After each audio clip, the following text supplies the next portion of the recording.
One of the first points of entry for Hamas fighters into Israel was at the site of a music festival near the Gaza border.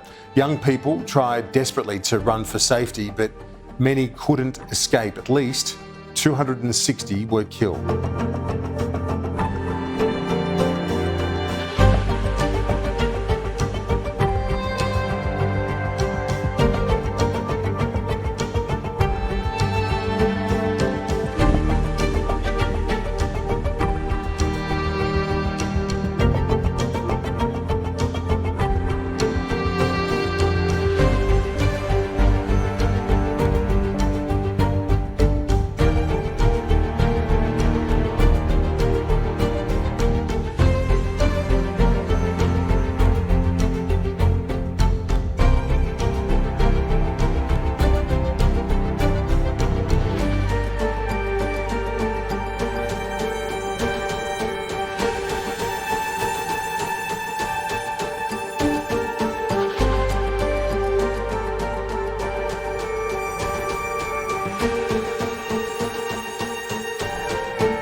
Hello, Joe. Well, it's trying times. We've had better days and we'll have better days. This is the US President Joe Biden giving an update on Israel.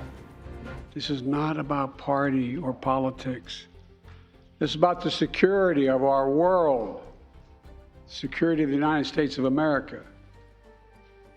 We now know that American citizens are among those being held by Hamas. I've directed my team to share intelligence and deploy additional experts from across the United States government to consult with and advise Israeli counterparts on hostage recovery efforts. Because as president, I have no higher priority than the safety of Americans being held hostage around the world. The United States has also enhanced our military force posture in the region to strengthen our deterrence. The Department of Defense has moved the USS Gerald R. Ford Carrier Strike Group to the Eastern Mediterranean and bolstered our fighter aircraft presence. And we stand ready to move in additional assets as needed.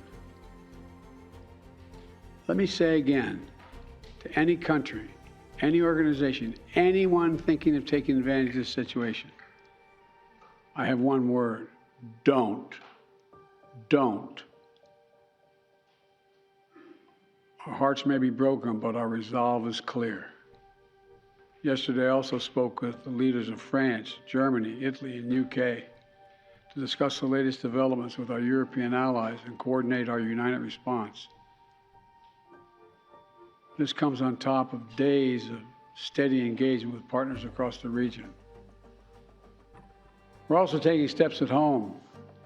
In cities across the United States of America, police departments have stepped up. Security around centers of Jewish life The Department of Homeland Security and the Federal Bureau of Investigation are working closely with state and local law enforcement and Jewish community partners to identify and disrupt any domestic threat that could emerge in connection with these horrific attacks. This is a moment for the United States to come together, to grieve with those who are mourning. Let's be real clear. There is no place for hate in America.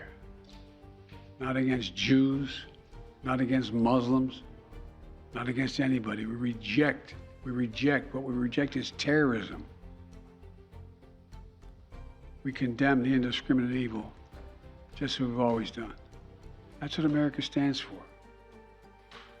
You know, just over 50 years ago, I was thinking about it this morning, talking to the Secretary of State, the Vice President in my office. Over 50 years ago, as a young senator, I visited Israel for the first time as a newly elected senator. And I had a long trip, a meeting with Golda Meir in her office, just before the Yom Kippur War. And I guess she could see the consternation on my face as she described what was being faced, they were facing. We walked outside in that sort of hallway outside her office to have some photos. She looked at me all of a sudden and said, "Would you like to have a photograph?" And so I got up and followed her out. We were standing there silent, looking at the press. She could tell, I guess, I was concerned. She leaned over and whispered to me, she said, "Don't worry, Senator Biden. We have a secret rep in here in Israel." My word is what she said. We have no place else to go. We have no place else to go. For 75 years, Israel has stood as the ultimate guarantor of the security of Jewish people around the world, so that the atrocities of the past could never happen again. And let there be no doubt, the United States has Israel's back. We will make sure the Jewish and democratic state of Israel can defend itself today, tomorrow, as we always have. It's as simple as that. These atrocities have been sickening. We're with Israel. Let's make no mistake. Thank you.